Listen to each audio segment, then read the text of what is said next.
Good evening, Clark Atlanta University students, parents, and the CAU Panther Nation. Come get some CAU. Welcome to the CAU Fall 2020 Reopening Town Hall via Zoom. I'm Sam Burston, VP of Institutional Advancement for the university, and we have a wealth of information to share with you this evening. So let's get our town hall started. Please welcome the moderator for the evening, CAU alumna and Director of News and Media Relations for Clark Atlanta University, Jolene Butts Freeman. Ms. Freeman. Thank you, Mr. Burston. Good evening, Panther Nation. Welcome to the CAU Students and Parents Fall 2020 Status Update Town Hall, of course, via Zoom. Again, I'm Jolene Butts Freeman. And before I move forward, I want to let you guys know, as an alumna, CAU is a special place. Here is where I gained a quality education. I received lots of culture, lots of support, lots of nurturing, and lots of love. So I can't tell you anything more than letting you know that you have made an excellent choice. So my friends, we're going to go ahead and get started. We're going to start with our prayer from our university chaplain, the Reverend Dr. Tanya Miles. She's going to open us with prayer. Dr. Miles. Thank you, Mrs. Butts Freeman. Good evening, CAU family. In the book of Numbers, in the 13th and 14th chapters, when the children of Israel had a glimpse of the new land, Moses chose 12 representatives to go out and to scout the land, to research it and to see what it was all about, to see what the people were about. And so those 12 people spent 40 days researching and gathering facts and information, and they came back and reported to the people. And what they reported was that the land was good and that the people were strong. Immediately, there were some people who said, let's go. But then there were some who were like, oh, I don't know, I'm afraid about doing this. And they convinced the other people that they shouldn't go. But there were two in the crowd who said, you know what? The land is good, God is with us, and God will lead us. They were going into new territory. They were afraid. The plans were fluid, but they knew that God was with them. And so they encouraged the people to move forward, because they knew that they could trust in God. And so as we begin this town hall, I invite each one of you to share with me in prayer to the one who is with us and will lead us. Let us pray. Gracious and loving God, we give you thanks this evening for your presence and your faithfulness and your love. For this place, Clark Atlanta University, your part of the vineyard. For our president, George T. French, and the leadership team, for the entire CAU family, our students who have futures and plans that we all pour into and nurture. We give you thanks. For this time, we give you thanks, and we ask that you would lead us, lead this conversation, and assure us of your presence, assure us of your faithfulness, assure us that the plans that you have for us are for us to prosper and not for harm. So fill these moments and lead us. It's in your holy name that we pray. Amen. Amen.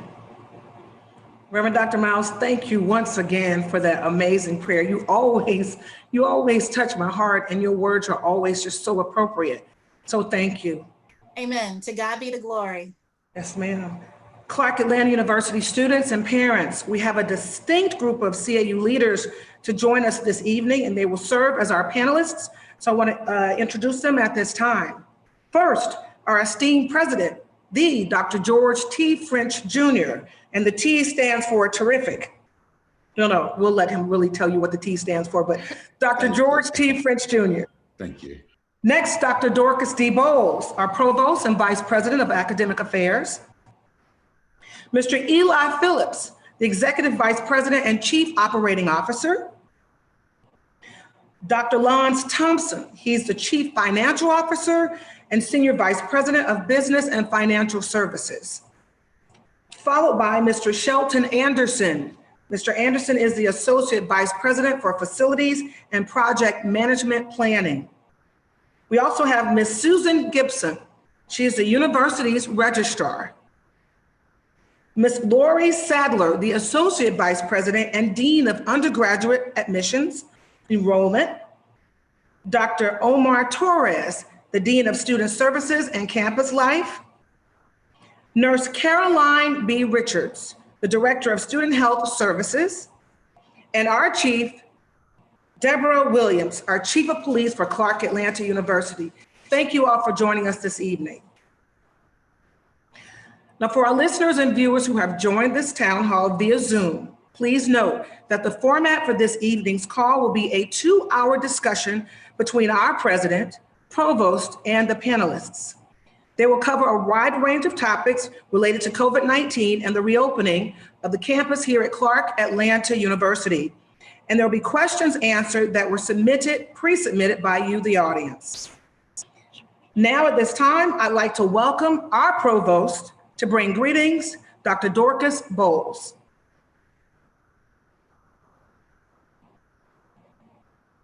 Dr. Bowles, unmute yourself. Okay. There you go. Thank you, Ms. Freeman. All right. Welcome CAU students and parents to this town hall meeting, and a special welcome to freshmen and new students to Clark Atlanta University. All of the Atlanta University Center institutions agreed on an abbreviated academic schedule. The abbreviated calendar will shorten the fall and spring semesters to avoid having students travel during Thanksgiving and Christmas breaks. The purpose of this town hall meeting is to provide you with an update for plans for the opening of schools for fall 2020 at Clark Atlanta University. Our focus is on the opening of school for fall 2020 at Clark Atlanta University. At this time, President French will offer comments to our students and parents. President French. Thank you so much, Dr. Bowles. And we are honored and privileged to have you serve as the provost at Clark Atlanta University. Thank you for your service, as actually you served as interim president, I believe, of Atlanta University at one time. So you come back and you assist your university, and we thank you for the love that you have. Also, Jolene, I'm so happy that you are back at alma mater. For those who may not recognize, go back and do your research, and you'll see that Mrs. Jolene Butts was actually the first female drum major in the history of our university. And she's serving admirably now with Sam Burston and helping us in media relations and the whole public relations piece. So we're very grateful to have you back, Ms. Freeman. Also, I want to make note that we have panelists that have given their blood, sweat, and tears to this institution. Since we've gone online and to remote instruction since March 23 of this year, we've met around the clock as a team, 7 days a week. Doesn't matter what the hour, we've met in order to make sure that the students of Clark Atlanta University continue to receive a quality education. It's been an arduous process. And I've got to be honest with you, every generation has its challenges. Whether you go back to the 1300s or 1800s, if you look at the bubonic plague, or if you look at the tragedies that have assaulted our nation, whether they be war or segregation or Jim Crow, every generation has had their challenges. This generation, however, has a challenge that is inestimably larger than most. this world pandemic, and of course we know epidemic indicates that it would just be relegated to one country. Pandemic indicates that this is a disease that has ravaged the world. It's changed higher education forever. It's changed Clark Atlanta University, the AUC Center forever, which includes Spelman, Morehouse School of Medicine, and Clark Atlanta University. It's changed us forever as we had to switch to a modality of instruction, which was remote and online for students who were excited about a semester. They were excited about being on the campus of Clark Atlanta University. And we understand the excitement of university life and college life. So we understand that. At the same time, we understand that when we look at the national news, when we look at CNN and see hundreds of thousands dying around the nation, around the world, I should say, and over 100,000 just in the United States, thousands in our state alone, we realized that we had to protect our students. We realized that our student first was not just a mantra of verbiage, but we could not, in good conscience, bring together thousands of students, 10,000 within the AUC, Atlanta University Center, and think that they would remain safe. So that's why myself, the president of Spelman, the president of Morehouse School of Medicine, we met and we talked about what it is that we could do to mitigate. What is it that we can do to protect our students? And what we took note of is that while we prayed that the COVID levels would drop, they in fact continue to rise. And that's why you see some institutions like this week, Hampton University and Harvard University and Wiley College deciding to go fully online and to have no students on campus this fall. We are doing our best to mitigate, and that's a decision we did not want to make, was to have no students on campus. But realizing that social distancing is key to containing COVID, we had to make the difficult decision to bring cohorts onto campus. We had to make the difficult decision to bring only freshmen and sophomores and some limited ambassadors who were upperclassmen to campus, which is the same decision that Spelman made and Morehouse made. We had to make that decision in unison. We made the decision to not bring all of our workers, our team members, our faculty and staff on campus every day of the week. So we have teams. We have Team A, which will work Monday and Tuesday, Team B, which will work Thursday and Friday, with Wednesday being the day that no one is actively engaged on campus, so that we can engage and may engage in deep sanitation and cleaning of the campus. I love walking the promenade every day. I love engaging my students, and I'm going to miss engaging those upperclassmen every day whom I've come to know and love. But it was a tough decision, a decision that had to be made, a decision which will mitigate the transmission of this horrible disease and which will keep our students safe. And can we guarantee 100% safety? No, we can't. But what we can do is we can try to put in place plans to keep my students safe. And yes, my students, I say that unapologetically because you all are my students. And I have to do all I can to keep you safe. Jolie. Thank you so much, Dr. French. Really appreciate your opening remarks, sir. Thank you. At this time, Provost Bowles will present us with an update from Academic Affairs, followed by Ms. Lori Sadler, our Associate Vice President and Dean of Undergraduate Admissions. Our University Registrar will follow her, Ms. Susan Gibson. And then we will have Dr. Lawrence Thompson, the Chief Financial Officer, in that order. Provost Bowles.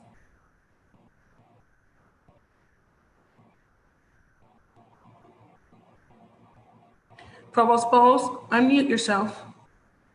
Okay, thank you. There you Once go. again, the academic instruction plan promotes the highest quality of academic experience for our students, our undergraduate students, and our graduate students.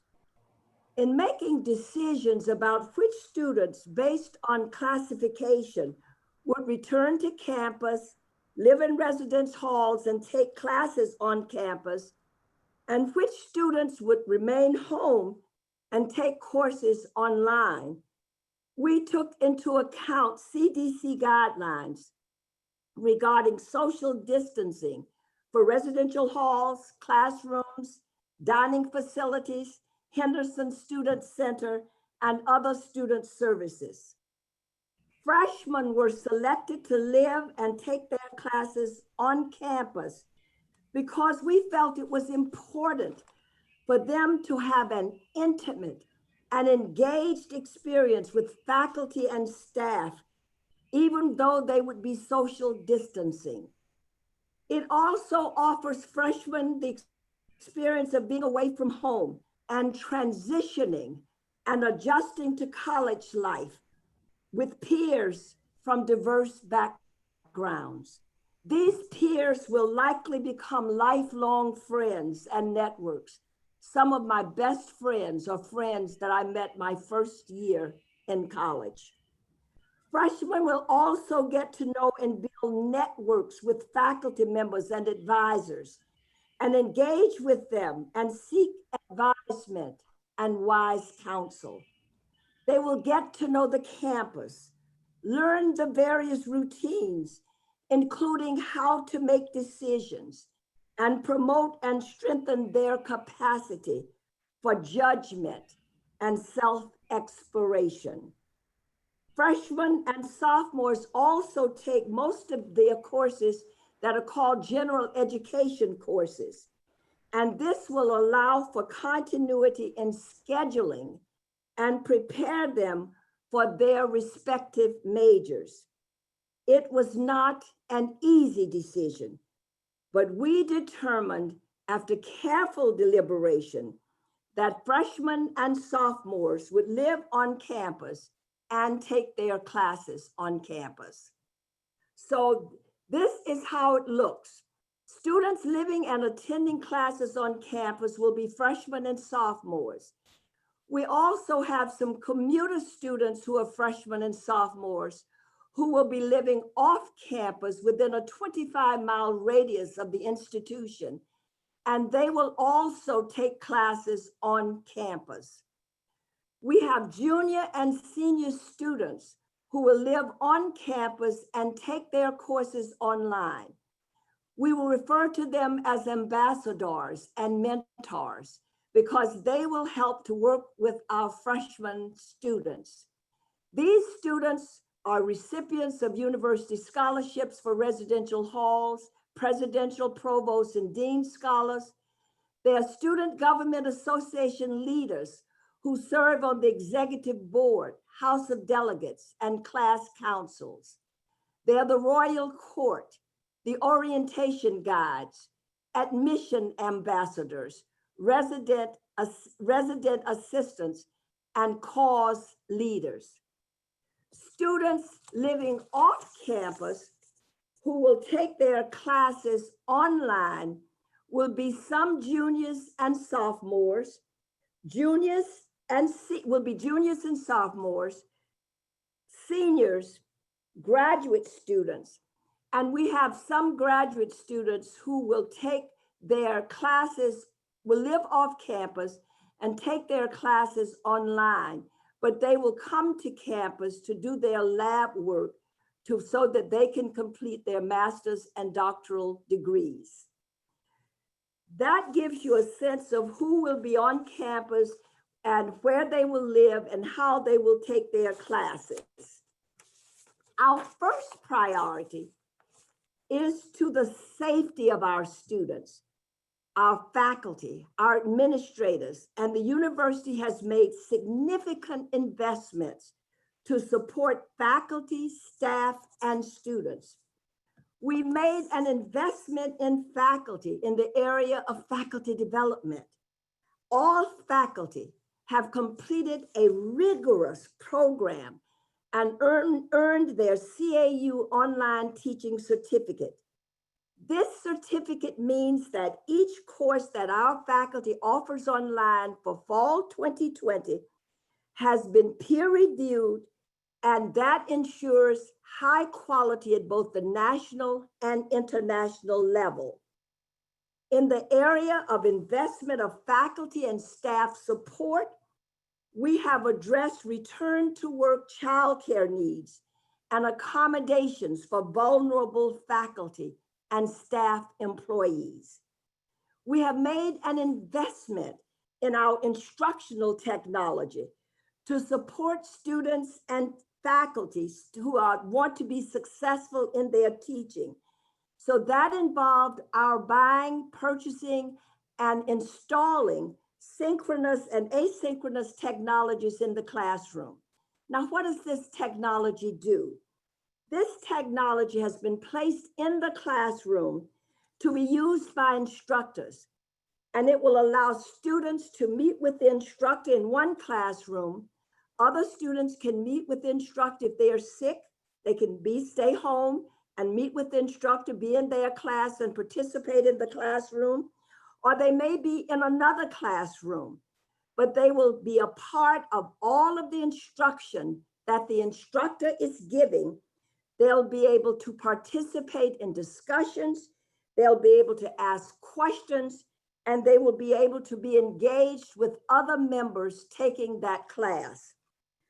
Another important investment is that Clark Atlanta University is providing all financially enrolled undergraduate and graduate students with new Dell computers. This special and free gift from the university will enhance and support student learning in light of COVID-19. Now, the roadmap for the opening of school for fall 2020 emphasizes that CAU will continue to upgrade the model based on information that we receive from medical experts and from CDC. So while we have planned our spring semester to be a shortened version of as is our fall semester, if the COVID-19 goes away, we will be able to change our model accordingly. Our ultimate goal is to mitigate the spread of the coronavirus at CAU and throughout the Atlanta University Center institutions. The university has faced challenges throughout its history. I have been a part of some of those challenges, and the university has always come back stronger. I have no doubt that Clark Atlanta University will get past this pandemic and emerge stronger than before. Did you say, Madam Provost, that say that again, you have no doubt what? I have no doubt that Clark Atlanta University will come back stronger than before. We can do this, and we will do this. Thank you. Welcome, first-year students and new students to Clark Atlanta University.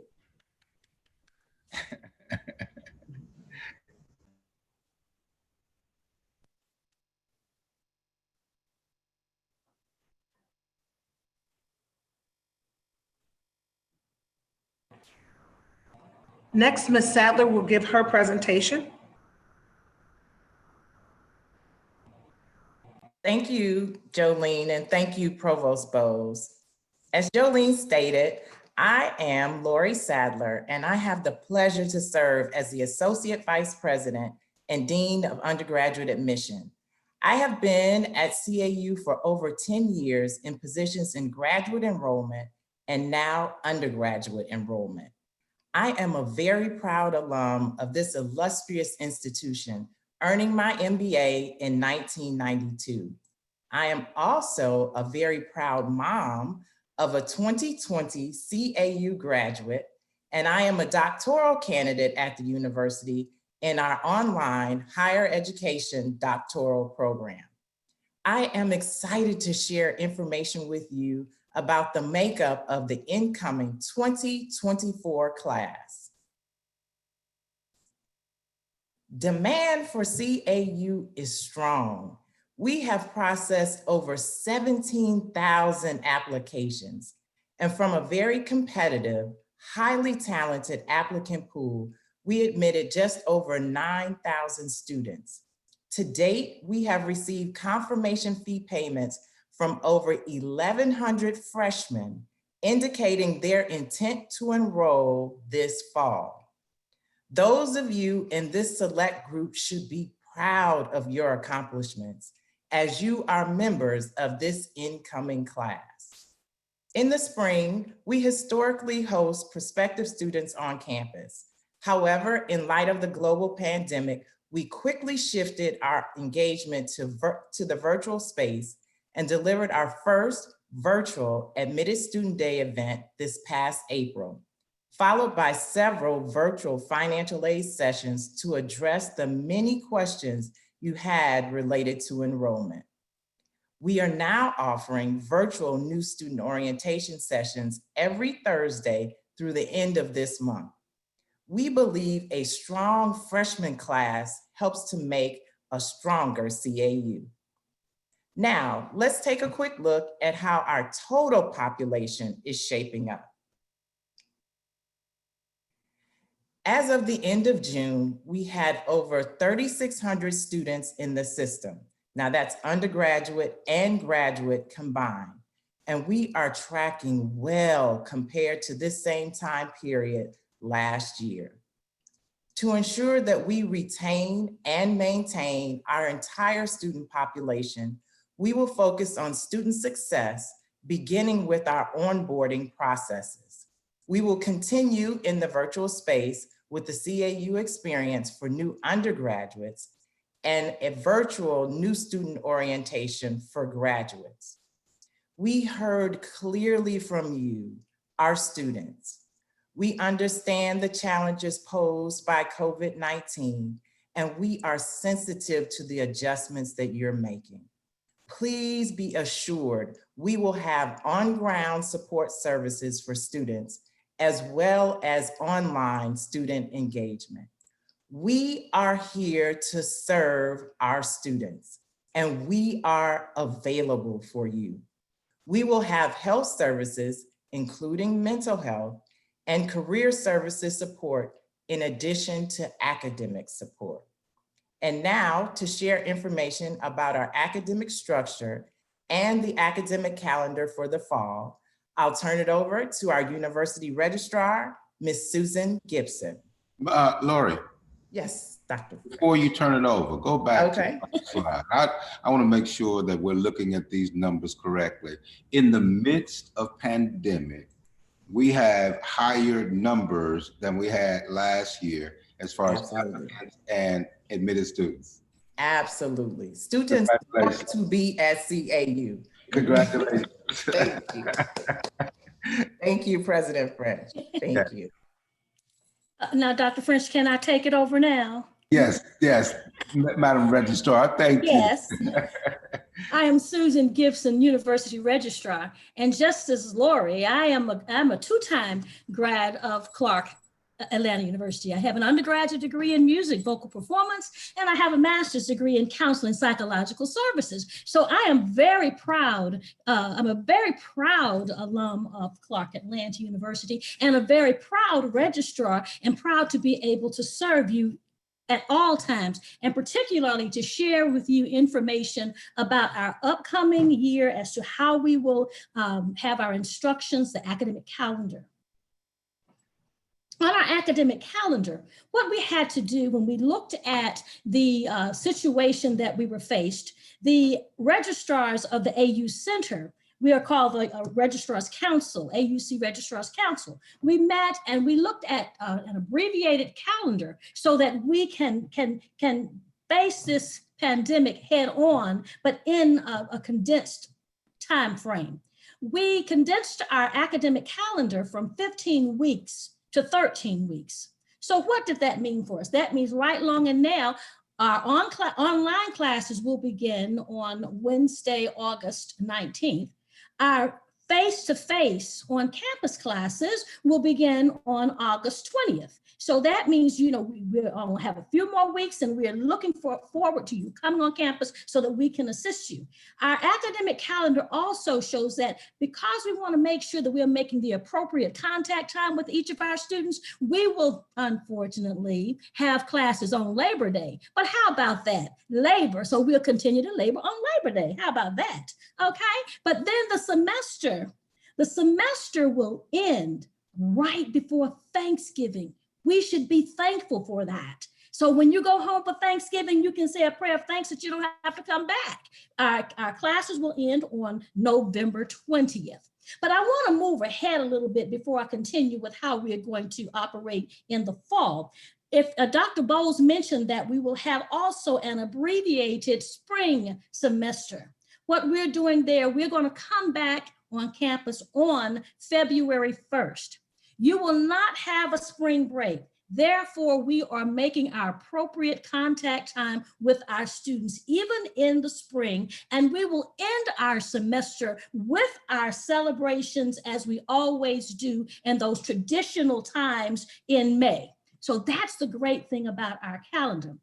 So let's move on ahead to how we will operate this. Now, how will the class schedule work for you? Those of you who are on campus, your classes will meet. We'll have like Team A and Team B. If you look down at the little chart where it says class day set A, class day set A. Okay, what that is, on Monday and Tuesday, if you're in set A, your classes are going to meet on Monday and Tuesday. All righty. Then we have class day set B. You will have classes on Thursday and Friday. In the middle of the week, we still want you to stay engaged. So even though we are using that day as a sanitation day to make sure that we are cleaning up the campus and making it safe for you and everything, you will also be able to engage in your remote learning. And we also look at that as a study day and any online engagement that your professors may in fact want to have you to indulge. Now, the online classes, we're going to have fully online classes and we'll have partially online classes. So let me unpack that a little bit for you. Now, Dr. Bowles mentioned that the freshmen and the sophomores will be the ones who will be engaging with the online classes. But then the fully online classes will be for those students who are juniors, seniors, and graduate students. Now, if I can continue with my presentation, can I have that? This is how we're going to have to do it. You see, when you look at our abbreviating those times and condensing the schedule, we have to make up that contact time with the number of minutes that you spend in the class. So if you look at it, all of our classes now are going to be what? 90 minutes, because we have to make sure we have that contact time. So if you look at how the days will go for the on-campus classes, it'll be 8 o'clock, 10 o'clock, 12 o'clock, all of those even numbered hours time. So that's the way we will have the classes online. They will meet within these particular time frames. And also, we talk about the safety. We had to adjust our capacity for our classes so that we could have social distances in the classes. So you won't have a class with 90 people in it, or 80 people or 70 people. Those classes are going to be decreased so that we can make sure we are ensuring social distancing there. So what else do we need to know about this? If we could move to the next slide. Now, course registration. Classes will be updated to adhere to the 90-minute class time for the face-to-face classes. Right now, they're either 50 minutes or an hour and 15 minutes, but they're going to be updated so that you will be able to have the 90 minutes. There will be minimal update that may be required for you as we transition to this new time frame.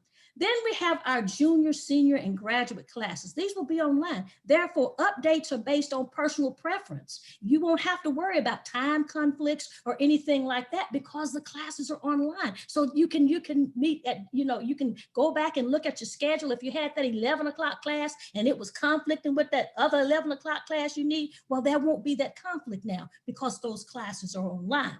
Now, many of the students have asked us about cross-registration within the AU Center. We will have limited opportunities for cross-registration. Those courses will be fully online, okay? And what we want you to do is to pay close attention to the website because these courses will not be available for you to register until August 3rd. And when you go to our CAU, the registrar's page, when you go to the registrar's page on the website, it will give you the instructions as to how to register for these classes. We have moved most of our processes, in fact, all of our processes to a remote process, so you don't have to worry about that. Now, what have you gotten from all of this that I've said a lot in a brief period, but what have you gleaned from this? You should know that the calendar will not be all the way up to Christmas anymore. You're just gonna have 13 weeks so you can go home and be thankful, like I said, at Thanksgiving. Okay, the course schedule will be changed for classes to meet Monday, Tuesday, as opposed to Monday, Wednesday, Friday, and Tuesday and Thursday. They will be scheduled so that you will meet Monday and Tuesday, or you will meet Thursday and Friday. Then you should know that cleanup day, so you can be sure that we're making sure you're safe. Cleanup day is going to be Wednesday. You can catch up with your studies on Wednesday. Online engagement, all of that, you should glean that. And on-campus classes will now meet for 90 minutes, all right? Online classes will not create a time conflict, so don't get bent out of shape. Just know that you can go to class. How about that? And then AUC cross-registration, we will still have that opportunity for you. Now, that's all I have to say about my process. And I hope that you can see where we're trying to help you out. But what my next step is to introduce you to a great doctor. And look, oh, they put something there. Clark Atlanta, through it all, we are strong and financially sound, because the next person that's coming up is our Chief Financial Officer, Dr. Lance Thompson. Everybody, Lance, go for it. Wait. Susan Gibson, what did you say your major was in undergrad? It was music, vocal performance. How about Performance? You are a performer. Good job. Thank you. Lance. Thank you, Ms. Gibson, for that introduction and that enthusiasm. I don't know if anyone in the finance world can actually match that, but I'll still do my best. Right, exactly, Lance. Just to tell you a little bit about myself, so I've been at Clark Atlanta University for just about 2.5 years now. And I'm responsible, as I was introduced, as a Chief Financial Officer. So obviously responsible for all the finance and accounting, payroll, budgets, treasury, cash management, OITC, business services, and auditing and accounting and treasury. But prior to coming to CAU, most of my career was spent in corporate side. So I've got over 35 years of experience on finance and strategic management in corporate, where I worked for some of the largest Fortune 100 companies in the world, which consisted of Time Warner, CNN, Ford Motor Company, Alcoa, Con Edison, Philip Morris, Kraft Food Services. And there I held positions such as CFO, Vice President, Controller, in charge of business development and strategy and mergers and acquisitions and the like. I was responsible for not just businesses in the United States, but also around the world, such as Asia and Middle East and Africa and Europe and Japan. So I've seen a lot of different things from a lot of different industries, a lot of different businesses. And it was my goal to bring some of those best practices and different perspectives here to the higher ed industry, to CAU. I was a board member for Clayton State University for the College of Business. I'm currently a member of the board for NACUBO for Leadership and Diversity. And I'm also a board member for the Workforce Development for Fulton County on the Finance and Youth Committees. So with that said, that's a little bit about me. So, really, I want to give you a sense of the state of our financial position and kind of where we're a little bit where we've been from the spring and how that momentum will carry us into the fall of 20 as we get ready to open up the new semester. So first, let me say it's my pleasure to address the students and parents of CAU to discuss the financial status and the health of the university. As Dr. French has said, and Dr. Provost has echoed, these are very challenging times across the country, and certainly within the higher education industry. COVID-19 has disrupted and upended our daily lives as we know it, and that has been certainly true for CAU, starting in the spring semester back in March in 2020, where we closed our campus and we transitioned to a remote learning environment. We've had to make some very difficult but necessary tough choices and initiatives to keep CAU in a healthy and cash positive position. So if we go to the next slide, first slide under my section, talk a little bit about some of the initiatives from the spring 20.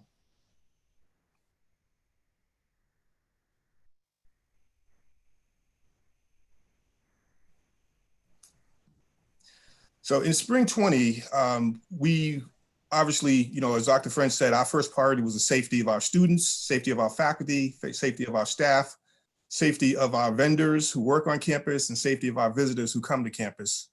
So we debated and we did all of the assessment about what was the right thing to do, and we clearly and easily came to the decision it was to close the campus. So we went to a telework environment and we went to a remote learning model.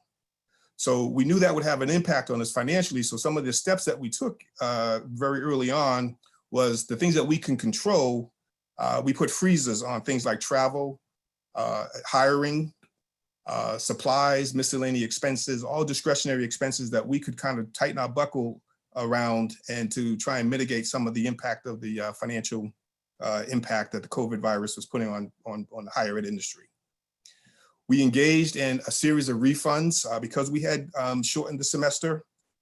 We had provided refunds in housing and dining, mandatory fees, and parking. We knew that we had to find a way to try and offset some of that lost revenue, because certainly CAU is an institution that still has costs and has obligations and financial responsibilities that we still had to meet.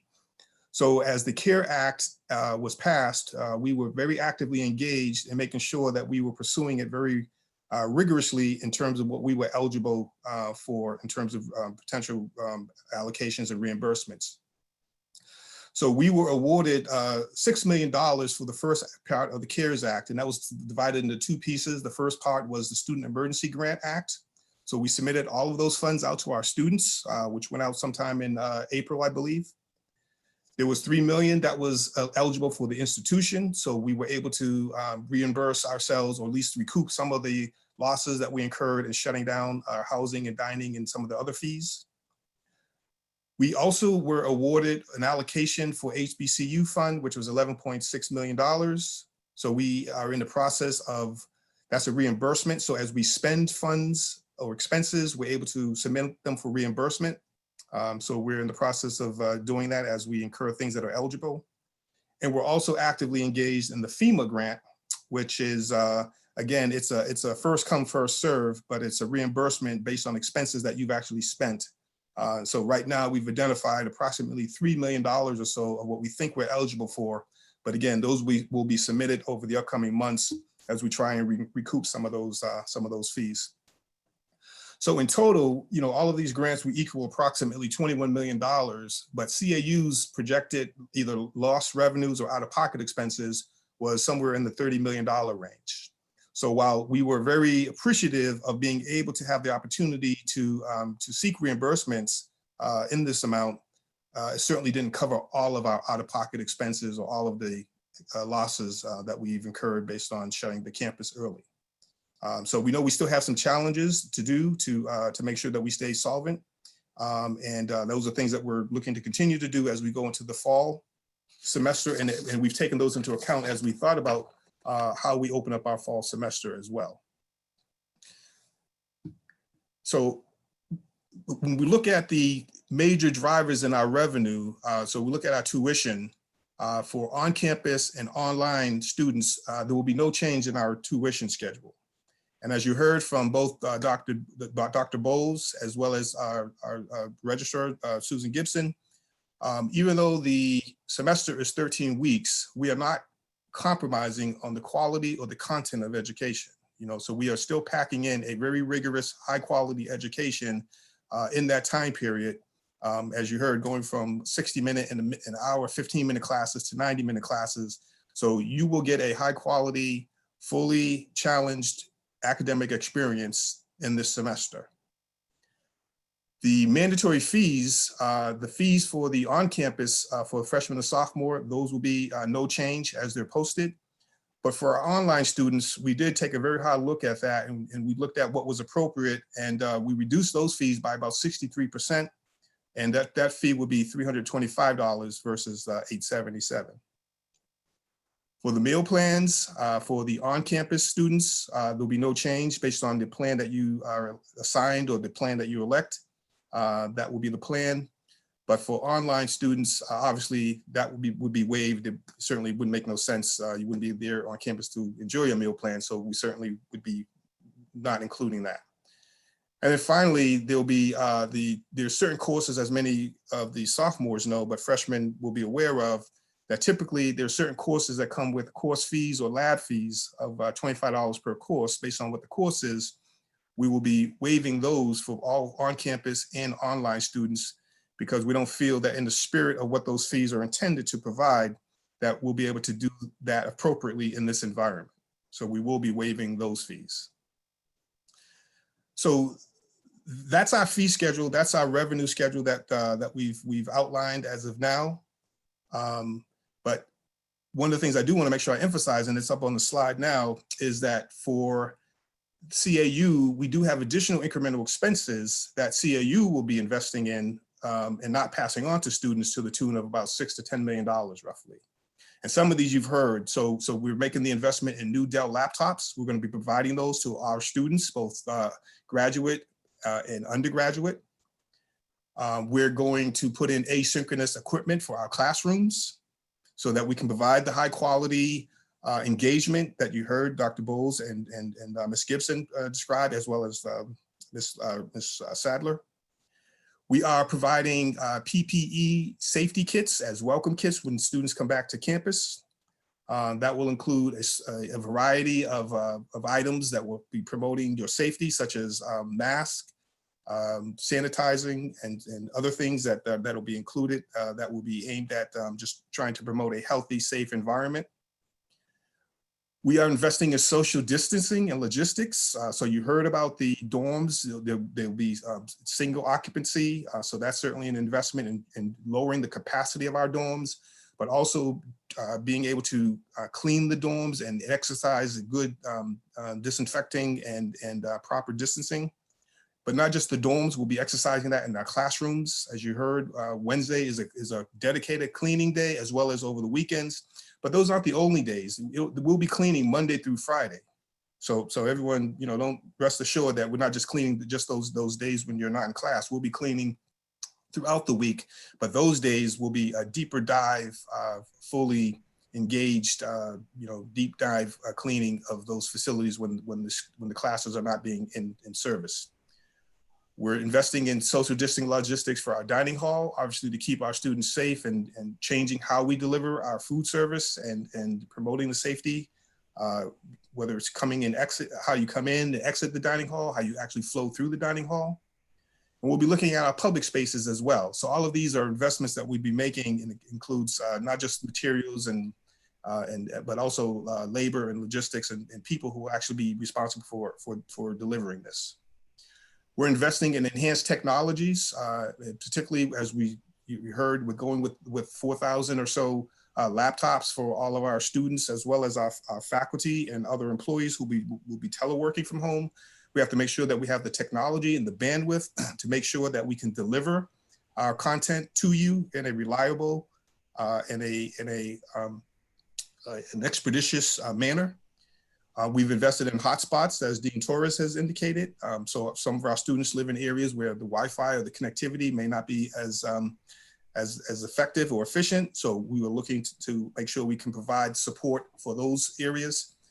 And then obviously with all this technology, even before we went to a online or remote environment, cybersecurity is something that all of us have to continue to be mindful and aware of and make continuous investments in, because we have to keep our students safe, our content safe, our information safe, and how we interact with each other digitally safe. So we're continuing to make our investments there as well. As I mentioned earlier, we're investing in enhanced facility cleaning and disinfectant materials. So, that includes, adding more people, more personnel who are going to be able to do this. We're investing in testing and screening for both our students, our faculty, our staff, and our vendors and our guests. So overall, we think that we look at a total value proposition of what we're trying to offer for the fall semester, to go along with the revenue items, looking at also the investments that we're going to be putting in to make sure that we can deliver a safe and fully engaged and active environment. So CAU remains committed to executing responsible fiscal decision-making and implementing initiatives to keep it in the strongest financial position possible, not only to get through this crisis, but to remain healthy and solvent for long after this, going into the future. So with that, I will thank you for your time, and I pass it back to our moderator. Thank you, Dr. Thompson. I really appreciate you. And this has been some very valuable information. You guys are really moving forward in the best interest of our students. Provost Bowles, thank you. Ms. Sattler and Mrs. Gibson, thank you. And for those that don't know, when I talked about the culture that we also get here, along with that nurturing and best interest that our leaders do, Mrs. Gibson has a voice of an angel. And if you guys did not know that, she was a music major. She sang with some of the national artists that you are familiar with, along with our jazz orchestra. So I just wanted to bring that to you all's attention as well. And Jolene. Yes, sir. And thank you for those acknowledgements. And while that is still on the screen, okay. Clark Atlanta University, through it all, we are strong and financially sound. Dr. Thompson, thank you for this is a deliberative process through which no institution in the world has ever experienced. And do you see the calmness in the brother's voice in making presentations and making the case for everything that we're doing, realizing that we are incurring major costs as we go online. So it's not a cost reduction for us, but a cost increase in so many areas. But I just want to go on record with this hundreds of member audience to say, Dr. Thompson, I appreciate you, man. Thank you very much, Dr. French. Yes, sir. Thank you, President French. Well, students and parents have pre-submitted questions that we will cover in 2 segments, and we're going to go ahead and enter into our first segment of questions. Our first question will go to Dr. Bowles. It reads, what exactly did the online teaching certification entail or require of faculty? And how will faculty be accountable regarding online instruction policies and procedures? And it's a 3rd-part question, Dr. Bowles. It says, we can expect a different online experience. Can we expect a different online experience than we had when the remote learning this spring?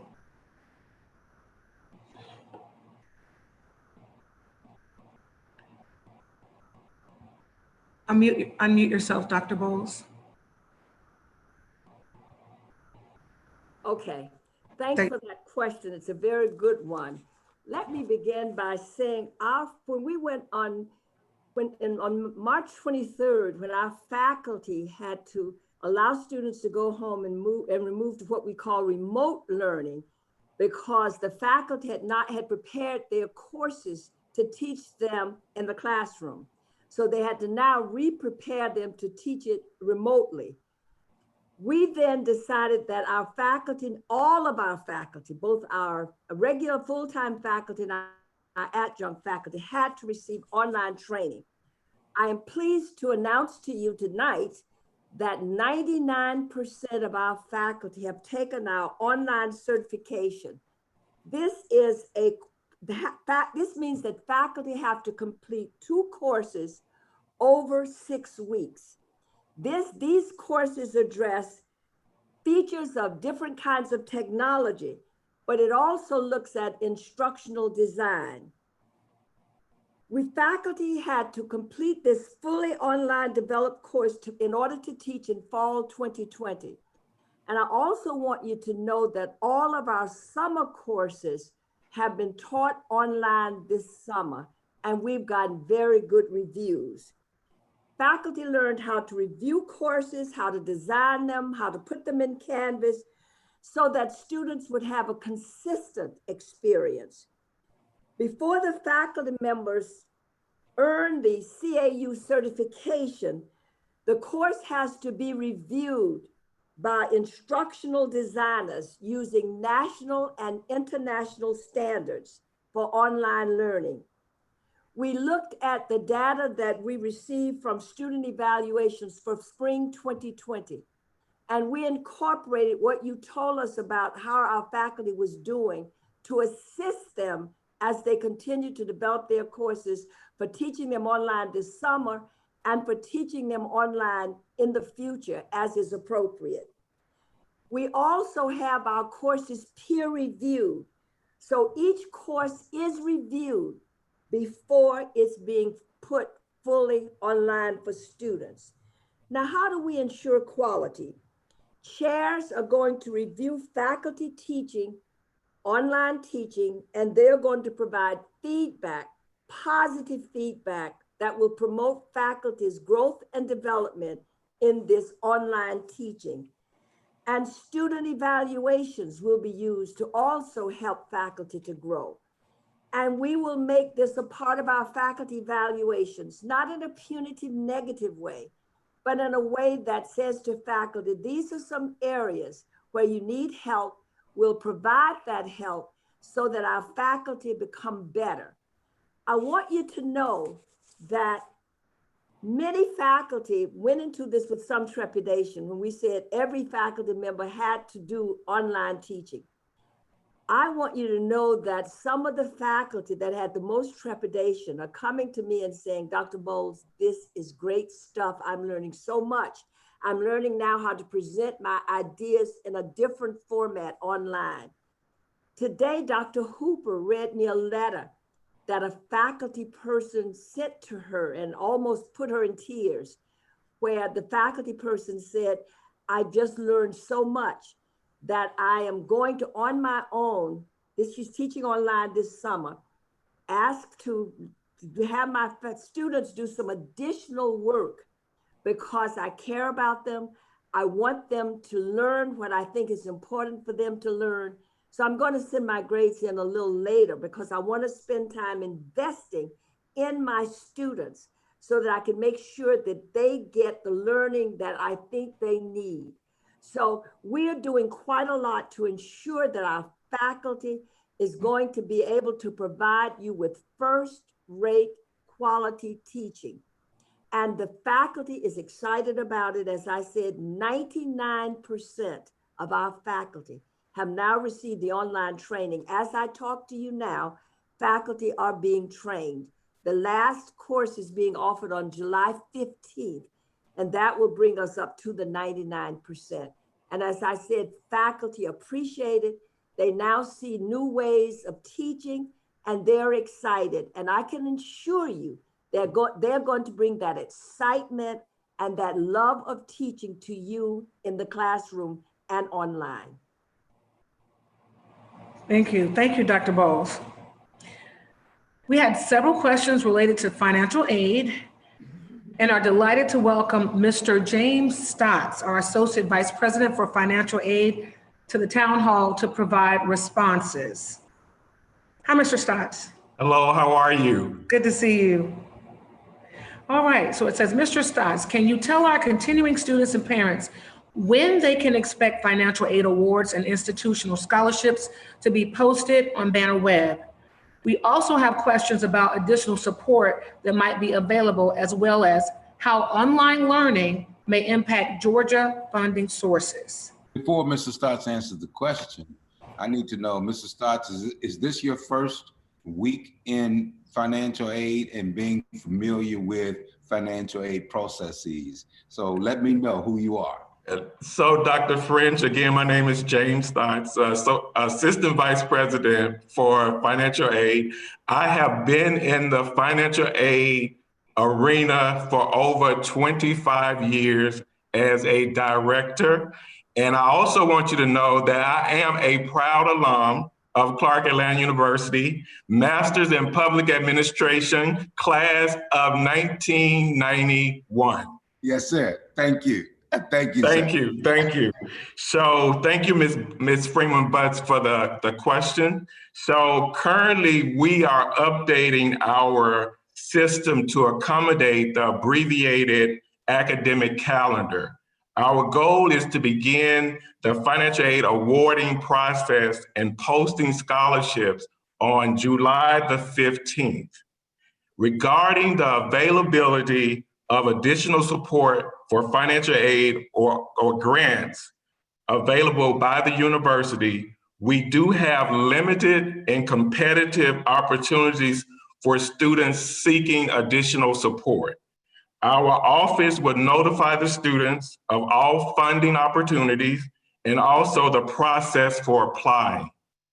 As it relates to our HOPE, Georgia Hope Scholars and recipients of other state awards, such as the Georgia Tuition Equalization Grant, the Student Access Loan, we will continue to, the students will be eligible for continued state funding. And because they are Georgia residents, that funding will automatically be available to them.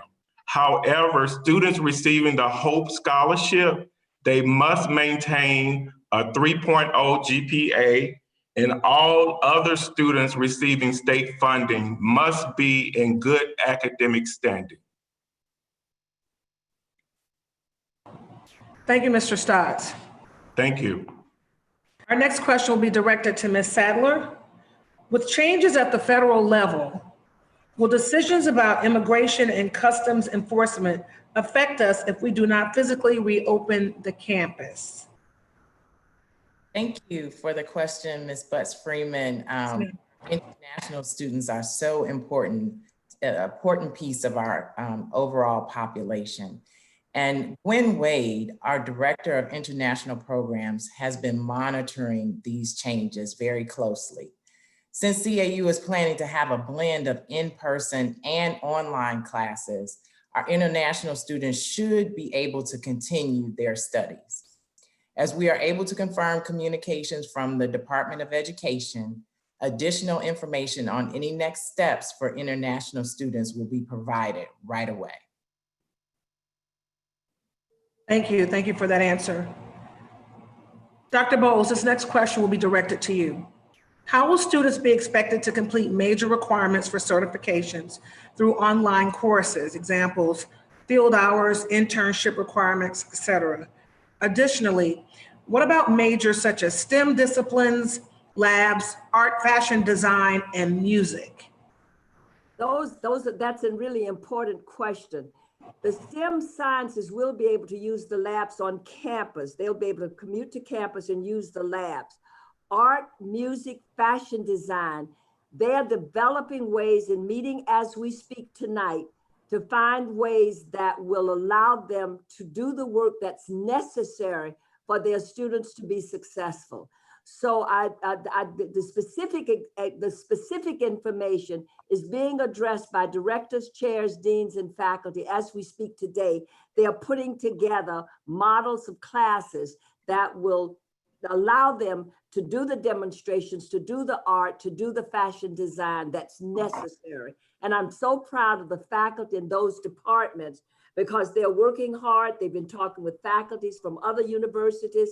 They've become creative themselves. So they will be able to carry out those courses successfully in a very creative and innovative ways. Thank you. Our Chief Operating Officer, Mr. Eli Phillips, will now discuss our partnerships, followed by Dr. Omar Torres, Dean of Students, and our Director of Student Health, Nurse Caroline Richards. Mr. Phillips, take it away. You're on mute. Muted. No, he's muted. Not me. Thank you, Miss Jolene Butts Freeman, the first female drum major at Clark Atlanta University. Yes, yes. Proud resident native of Southwest Atlanta as well, okay? Yeah. Good Yeah. evening, students and parents. Again, my name is Eli Phillips, and I'm the Executive Vice President, Chief Operating Officer at Clark Atlanta University. I've been with the university 4 months, and it has truly been a pleasure to be a part of the CAU family. CAU, as you've heard before, is a very special place, and I look forward to meeting as many of you as possible this fall when we reopen. I chair the university's Crisis Management Executive Steering Committee. And since April, we've been working in collaboration with Morehouse School of Medicine, and Spelman on finding the best and safest way to reopen our campuses. This evening, I would like to share with you some information about the Atlanta University Center Consortium COVID-19 Coordinator Response. Thank you. And Mr. Phillips, I recruited you to come to Clark Atlanta University for a reason. That's because of your vast experience. Do you mind sharing briefly? Oh, absolutely. And I was so delighted with the opportunity extended to me to come. I've been in higher education for nearly 30 years. I came to Clark Atlanta from Birmingham Southern College in Birmingham, Alabama, where I had the role of Chief Financial Officer and Chief Operating Officer. And I've also spent many years at Morehouse School of Medicine here in Atlanta. And I'm very proud to say that I was recruited to Morehouse School of Medicine by Dr. Lewis Sullivan immediately upon his return to Atlanta, having served as the Secretary of the Department of Health and Human Services. And I have many years of corporate experience, including having worked at the Coca-Cola Company here in Atlanta. And I'm also pleased to say that I am a native Atlantan, and it felt so good to get back to Atlanta. Thank you again, President French, for that opportunity. But again, let's get into our presentation so I can share some things with you. Clark Atlanta, Morehouse, and Spelman, we have, as you heard me say earlier, collaborated, and we are jointly partnering with Morehouse School of Medicine and a life science and logistics company to assist with COVID-19 response coordinator. I'm at a point now where I can indicate that the name of the company is Verily Life Sciences, and they are a subsidiary of Google. And this is not their first rodeo into this COVID-19 arena. As a matter of fact, the engagement we have with them, they actually are doing a very similar engagement with Brown University. So we are delighted to be partnering. And Morehouse School of Medicine is a world-class primary care institution, and they have basically helped us a lot in what we're going to be doing. Here are the things that Morehouse is going to do for us. All of our employees are going to be tested for COVID-19 prior to returning to work. And as a matter of fact, I got an email today from the company, and I have signed up to take my COVID-19 test on this Friday at 10 a.m. Fingers crossed that all will go well, but I am not showing any symptoms.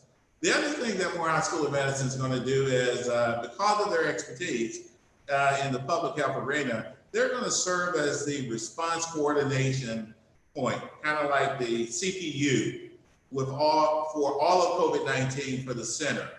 And working with them, each institution has assigned a campus leader to work with their task force. And I'm pleased to say, and you'll hear from him momentarily, that our Dean of Student Services, Dr. Omar Torres, will be the campus lead for Clark Atlanta University. The life sciences company, or Verily, here's what they are going to do for us.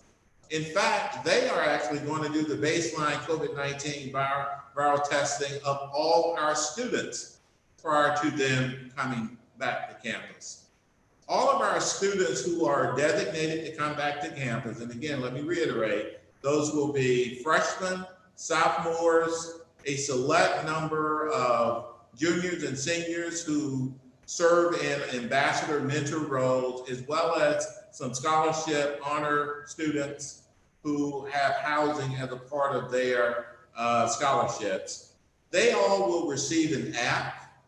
In addition, I might as well tell you that our faculty and staff will also receive an app. And this app, through this app, Verily will communicate in conjunction with Morehouse School of Medicine health and safety information, and they will also collect daily health information from students, faculty, and staff. Verily will also provide Clark Atlanta, Morehouse, and Spelman with daily dashboards, basically informing us on a sundry of information. For example, we will know we are requiring all students who will live on campus to download the app. It's not optional. They must download the app. And we will know who has not downloaded the app, and we will be in contact with those students to ensure that they do download the app, because those apps are so important for us to educate students. A good education will be, we're going to show them how to wear their face masks. We're going to show them how to wash their hands. And we're going to be providing throughout the fall semester a lot of good health and safety information through that app. So we'll need to know that. We will also ask them to essentially tell us how they feel. And as a part of telling us how they feel, we're going to ask them to tell us, to take their temperature and to tell us what their temperature is each day. That is very, very critical for us to be able to monitor how students are doing from a health perspective. And then also, the testing will not be a once and done. Based upon the information that students submit, we're going to be analyzing that information, Verily, Morehouse School of Medicine, and CAU, and we're going to do sample testing of students and employees, our faculty and staff. And lastly, but very, very important, Verily is going to do contact tracing for us. And that will basically be a process by which they will essentially, once we hear that a student has actually been around someone that contracted the virus or have the virus themselves, we will try to find out who they've been around, and utilizing their system, working with the Georgia Department of Health, we will try essentially to locate anyone on Clark Atlanta University's campus so that we can care for their needs. All right, the big splash. You've heard Provost Bowes talk about it. You've heard CFO Lowndes Thompson talk about it. The bottom line is, this is the computer that we're going to give our students. It is a Dell Latitude 3400 series model. It's a 14-inch screen. I have personally used a Dell Latitude in my past. It is a robust computer. It definitely will suit the needs of our students. And quite frankly, it can suit the needs of our employees as well. And we are going to give those computers free of charge to all CAU students, undergrad and grad. Now, you know, we like to brag at CAU. I'm sorry. I think I missed something. Did you just say it was shouting time? Well, we like to get, they're gonna be free. Thank you, sir. And this is a partnership arrangement that we have with Dell. Dell is a great corporate community citizen, and they deeply discount it. These Dell laptops I'm talking about in excess of a couple of $1 million, to be very candid with you, versus some other competitors that we spoke with. But their support isn't going to stop there. They are committed to a partnership with CAU throughout the academic year to assist us in our technology needs and our technology support. And our students will be able to keep these laptops because they're theirs throughout their matriculation at Clark Atlanta University. Now, I don't know of any other university, now there may be some, but I haven't seen it, that has given all of their students laptops free of charge. Sam Burston, is Sam on the call, Eli? Sam, are you here? Jolene, do you know of any? I cannot say, sir, that I know of any who have done this. No, I do not. We did this. And to be honest with you, we did it, but I want you to know this is truly the vision of President George T. French Jr. to provide these laptops. So students, when you do come on campus and you are able to see your president, I hope that you will acknowledge and thank him for this gift. Thank you, sir. I appreciate you, man. And now I'd like to pass this on to one of the best deans of student services I have encountered, Dr. Omar Torres. Yes, yes, yes. Thank you, President French, and thank you, Mr. Phillips. And it's a pleasure.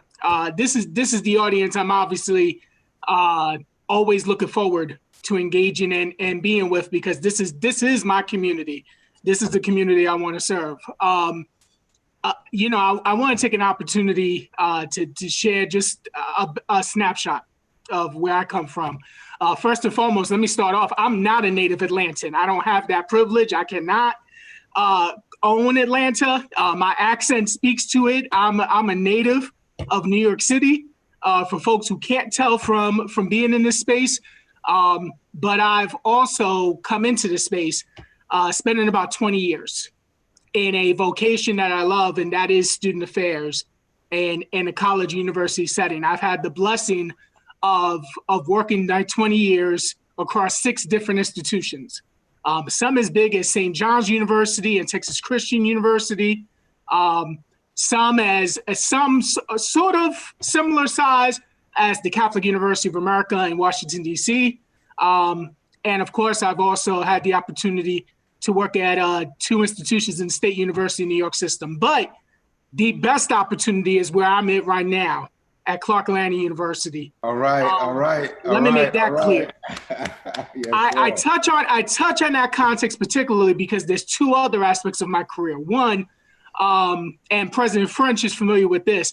In one of my times in my prior life, I had the opportunity to support specifically college students through the H1N1 crisis, which many of you may know as the swine flu.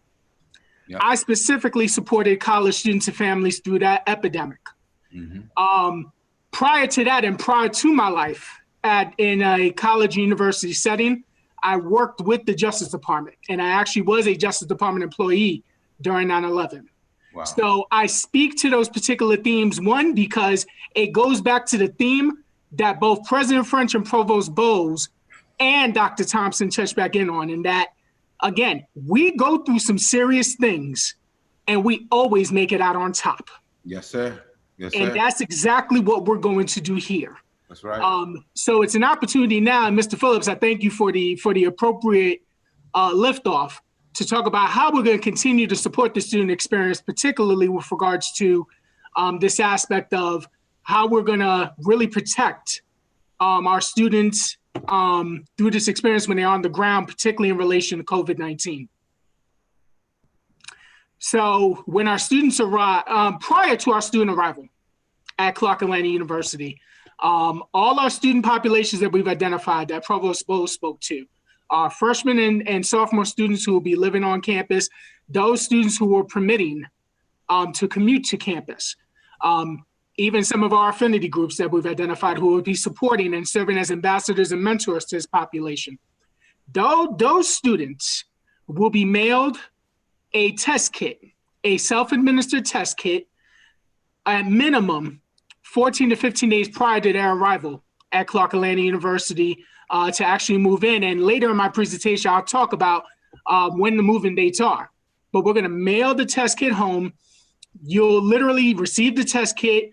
We're really encouraging students, and I'm specifically speaking to moms and dads here for a second, because I know our students, but I'm specifically talking to mom and dad right now, even auntie and uncles. I have children of myself. I recognize that sometimes when our students get nice gifts in the mail, they may decide to let it linger before they open. This is not a package you want to let linger. Please, once you receive the kit, open it, read through the instructions. It'll give you information with regards to how to download the information, download the app, so that you can go out and follow the key instructions on actually administering the self-test kit. Dr. Torres, please. That's why he is my vice president of student affairs. He speaks to parents, he speaks to aunts and uncles. He is a student-oriented leader, and parents and students, let me tell you, to be under the tutelage of Dr. Torres is a great value-added proposition for Clark Atlanta University. Dr. Torres. Thank you, President French. Thank you. It's an honor. And again, being in the space with you, thank you. So again, going back to my talk here, really going back and trying to hit it home. As soon as you get this kit, administer the test. Feel free to have mom and dad engaged in the process. Go ahead, complete the kit, put it's a swab. You'll administer the swab. You will put the swab back in a tube. You will put the tube back in the package. The package is already it's already with a self-addressed stamped. You'll mail it off. Do not keep the package more than 3 days. Once you mail it off, literally within the next 24 hours to no more than 72 hours after, you'll receive a text message that'll let you know that you have a link to get access to the test results from that kit that you took. And that information will now be privately communicated to you, because that link will be available for you to only access, and it's only coming to you as the student. You'll be able to access that information. That information, as Mr. Phillips also shared earlier, is going to also be shared with the university and the Morehouse School of Medicine, who's going to assist us, again, in our efforts in providing the framework for care and support for our students while they're here on the ground at the university. So as I noted, you'll get the test results via text. You'll have a password-enabled portal to access to get this information. Again, it'll only come to you, our student, to be able to access. I would encourage you to share it with mom and dad, but it's only coming to you, our student, to be able to review. And again, the results will be shared with the university and the Morehouse School of Medicine. And as Mr. Phillips alluded to earlier in our evening, there's going to be a process as we're collecting information through the Verily app, as we're monitoring all this information. There will be times throughout the fall 2020 semester where we will go ahead and work with students and go ahead and issue a random test kit to a number of different students in a number of different groupings. And all that will be driven by the data that's submitted through the app daily. So Mr. Phillips also alluded to the fact that when you do arrive at Clark Atlanta University, we're going to provide you with some appropriate protective equipment to support your time while you're here. So when the students arrive on campus, they'll receive a care kit, and it'll contain the following. You will receive 2 washable face masks. You may actually see something like that later on in this program, but we're talking about 2 washable face masks. You'll receive a digital thermometer, so you can go ahead and track your temperature and put that information in the mobile app. You'll also receive what we call a personal protective kit. That personal protective kit will have a 3-ply mask, gloves, and hand sanitizer. Dr. Thompson alluded to this earlier this evening. There's also going to be a non-contact door opener as part of your care kit. So to just give our students and families an idea of what the some of the interface on the mobile app is going to look like. And again, our effort here through the mobile app is to appropriately collect and manage the information to really track the health status of all our students and our employees on campus, and to do that with an effort of supporting and protecting the safety of everyone on campus through the entire fall 2020 semester. So it's giving you an idea, again, of the interface and what it'll look like when you actually, particularly for the employees, this is what they'll look like when they actually schedule for their test. But for our students particularly, you will see the interface with regards to the information you'll be checking off on your mobile device to actually demonstrate your health status for each day. On the back end, working with both the university and the Morehouse School of Medicine, again, as Mr. Phillips alluded to, we're going to receive dashboards. And these dashboards is going to have some of the data information to help us look at the 25,000 feet in the air scale with regards to how our students are doing, how our employees are doing, how the Atlanta University Center is doing with this entire management of this particular virus. And again, it's going to also help us be able to relay information to you, again, for your safety, because again, if you are not feeling well, we will encourage you to manage in your respective rooms. We will go ahead and get you the support that you need. And that's going to be talked about a little bit in this presentation after I cover some of the other key information regarding the arrival time on campus. And this was a big one because we've been getting a lot of questions since our announcement went out last week by Provost Bowes. Our new students will be arriving at the university in staggered times. Because again, we want to particularly be mindful of social distancing. We want to go ahead and allow you to set up your appointment time, but the entire new student move-in process will begin and will take place over the weekend of August 15th to the 16th. You will receive an email from the Office of Residence Life that will allow you a link that will give you access to a link so you can go ahead and select your arrival time. When you arrive on campus, and Chief Williams later in the presentation will tell you exactly what to look for when you arrive on campus.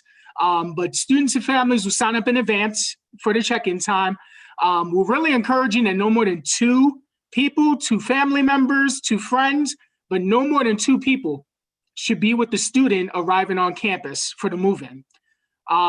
And students and visitors will be temperature scanned and when they arrive on campus prior to helping their student move into their respective residence hall. The last piece of information I want to cover before we get back to some of the more detailed experience with regards to how we're going to continue to care for students while on campus, to really mitigate and really manage the safety and security for our students, particularly in mind of COVID-19. We're going to mitigate and manage our residence hall visitation. And really, we're also managing our campus visitation. And Chief Williams will allude to that a little bit later. But we're not going to permit our residents to host visitors in their respective residence halls, at least for the fall 2020 semester. And this includes Clark Atlanta enrolled students. So a student in one residence hall cannot visit a student in another residence hall. We would encourage you to build community within your respective residence halls, but you won't be permitted to visit other students in their respective residence halls. This also goes the same for our other Atlanta University Center institutions, Spelman and Morehouse. They are actually mirroring the same process. So Morehouse students won't be able to visit Clark Atlanta. Clark Atlanta students won't be able to visit Spelman students.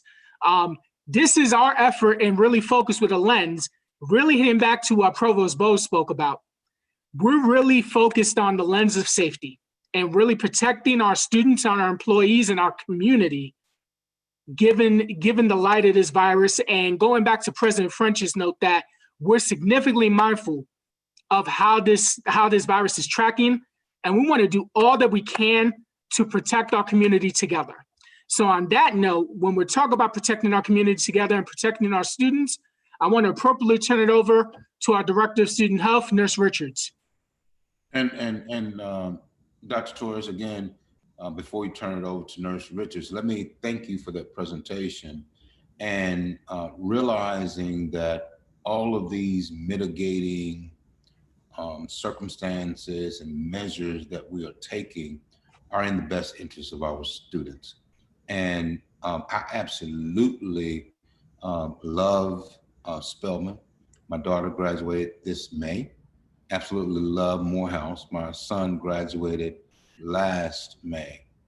But I do realize to parents and students on this call that the university, which makes up the Atlanta University Center, is Clark Atlanta University. So we take the lead in mitigating factors and all things to make sure that our students are taken care of, because we are not just undergrad. We go through the master's, the PhD. We are a research to institution. So the way that research to institutions approach things, which is very rare within the HBCU community. As a matter of fact, I think that Clark Atlanta University is the only private research to HBCU in the nation. So when we take these strong mitigating measures, it's because we are the university. And yes, everybody on this call understands when I say we are Clark Atlanta University, that's for a reason. Thank you. Thank you, Nurse. President French. Nurse Richards, I'll turn it over to you. Yes, sir. Good evening, Panthers, parents, guardians, and friends. Welcome to our virtual town hall. I'm Caroline Richards. I'm the Interim Director of Student Health Services, and I have been working in college health for the past 16 years, 13 of which have been here at CAU. It is my great honor to serve as the lead resident health professional here at CAU, Student Health Services. Even during these unsettling times, none of us knew how quickly healthcare would change 6 months ago. However, I'm confident that together we'll get through this. We just have to heed the advice of the scientists and epidemiologists and follow best practice processes from experts in the field. Before I talk about the recommendations, allow me to plug in another passion of mine. I hope all of you are sending in your immunization records through the secure portal, My Panther Health portal. The students know how to access this. If anything COVID has taught us is how quickly epidemics can spread. So we want all students compliant with the university policy on immunization to ensure everyone's safety. Now to the recommendations and guidance. These came from CDC, American College Health Association, and Morehouse School of Medicine. And they're not just for COVID-19, but because of the highly infectious nature of this novel virus, several layers of precautions have been added. We have been talking about washing hands for years now. So that's number one, wash hands, at least 20 seconds with soap and water. And if soap and water is not available, you can use your hand sanitizer with at least 60% alcohol and rub your hands until they feel dry. As you can see on the list there where I have, this is just a sample. Wash your hands before eating or preparing food and the sort.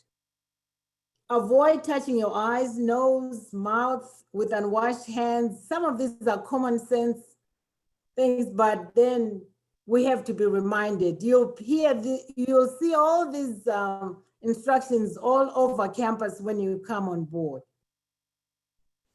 Avoid close contact. I must say the word of the day, or rather the two words of the day, have been social distancing. We want to maintain that social distancing and have 6 feet between you and others. And that social distance comes into play when we're talking about how much risk you have been exposed to. If you said, I think I've been exposed, and then we want to know how long were you with that person and how far apart were you, and did you have any mask on you? So as you have been notified, you'll be given cloth masks, and parents feel free to give your students more masks. One for each day would be great.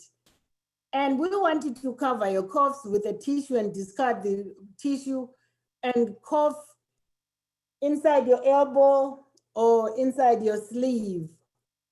And also, it'll be very imperative to clean your space, daily cleaning, and disinfect frequently touched spaces like tables, doorknobs, keyboards, faucets, etc. Next slide, please. Now talking about the signs and symptoms of COVID-19, I'm pretty sure everybody has seen all these everywhere, but we'll continue to mention them just to keep it on the forefront. Fever, chills, cough, shortness of breath, difficulty breathing, sore throat, congestion, fatigue, muscle and body aches, headaches, and new loss of taste or smell. A lot of people get loss of taste when they have like a sinus infection, and there are other things that might, and then you might lose your sense of smell for a while after that. So we're not talking about that. This has to be something new and also accompanied with other symptoms. The other GI symptoms are the nausea, vomiting, or diarrhea.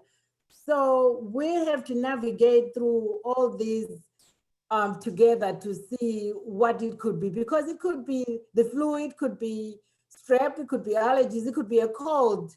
So we want you to notify us. Next slide, please. All right, our guidance to students here is that young, healthy people can get COVID.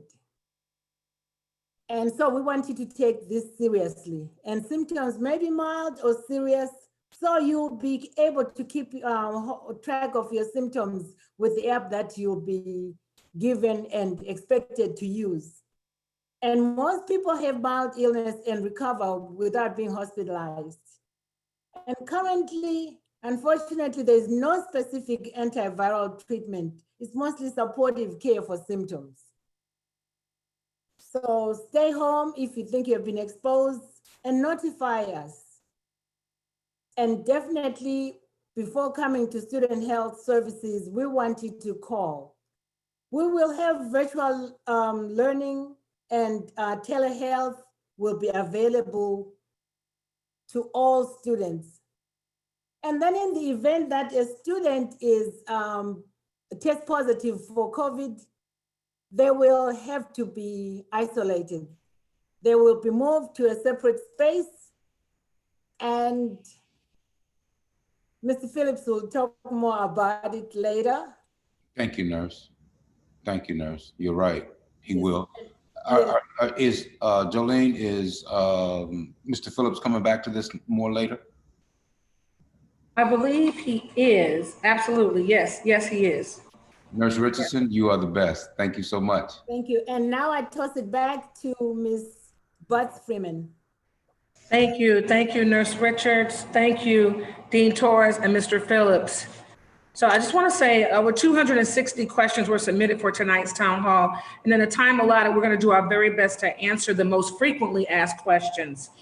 And please note that other submitted questions will be posted on CAU's website at cau.edu. So we want to make sure that we gave you that bit of information as well. We're going to move into the second segment of our questions for students and parents. All right, we'll start with this question. We're sending this one to Mr. Phillips. If students have symptoms, does the university have immediate measures in place to keep those students separated from other students if they need to visit the campus infirmary? If a student or students test positive COVID-19, how will students and parents be notified? And what will be the procedures for next steps at that point? So we're moving into that question. And then where will the students who tested positive on campus be quarantined? And what does that space look like? Thank you, Jolene. And yes, sir. Excellent questions, and I will do my best to answer them. Well, students who begin to exhibit symptoms of COVID-19 and those who have tested positive for COVID-19 will be isolated and quarantined in a separate facility away from other students. We have actually identified a dorm on campus that we will take offline for the fall semester, and we'll utilize that as a isolation and quarantine facility for students who are living on campus.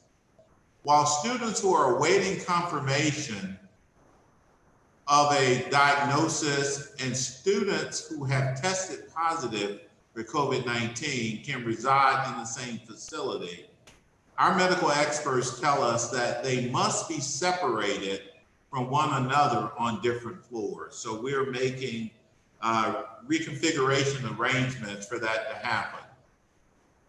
And in order for us to, our medical experts have also indicated to us that we must put anyone that is suspected who's having the symptoms or an individual who actually has tested positive, we must put them one to a bedroom and they must have their own bathroom. So we're going to reconfigure in order to accommodate that. The particular dorm that we have designated, the maximum number of people at any point in time that we will be able to house at this point is 72. And we will have medical professionals from Morehouse School of Medicine, along with Nurse Richards, overseeing and monitoring the students on a daily basis.